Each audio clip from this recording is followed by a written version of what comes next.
YouTube'daki Arda'nın Mutfağı kanalı gururla sunar. Evde aşçılara taş çıkartacak şekilde yapacağınız bir kulüp sandviç yapıyoruz. Yıllardır bütün restoranlarda, böyle havuz başlarında, deniz kenarında ve benzeri yerlerde kolayca uygulanan bir tarif.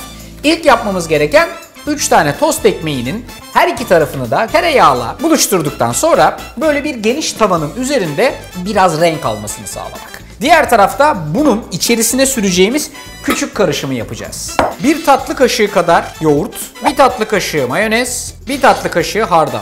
Hepsini güzelce karıştırıyorum. Mayonezli hardallı karışımdan ekmeğin alt katına şöyle güzelce sürüyoruz. Hemen arkasından 2 tane kaşar peyniri, 3 parça cheddar peyniri, 3 parça salam, 3 parça jambon. Sonra diğer tost ekmeğinin alt kısmına da hazırladığımız mayonezli karışımdan sürüyorsunuz. Bu şekilde üstüne kapatıyorsunuz ve ekmeğin üst tarafına da sürüyorsunuz aynı karışımı. Sandviçin alt katı tamam. Şimdi sıra geldi üst kata. 2 parça haşlanmış tavuk göğüs, haşlanmış ve dilimlenmiş 1 tane yumurta, ince doğranmış 4 adet domates, 2 yaprak yeşillik.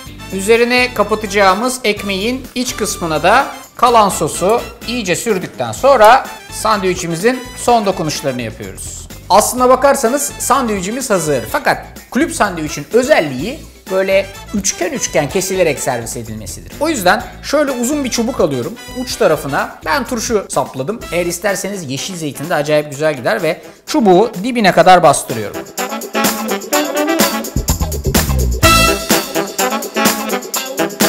Şimdi yapacağım şey şu. Bunu ortadan çaprazlama vaziyette keseceğim. 2 çapraz köşeyi buldum. Kararlı bir darbe vuruyorum. Kestiğiniz zaman çıkan görüntü işte bu. YouTube'daki Arda'nın Mutfağı kanalı. Kanala abone olmayı, tarifi beğenmeyi ve uygulamayı sakın unutmayın. Hadi bakalım hepinize afiyet olsun. Alayım gideyim. Tarifisi çok.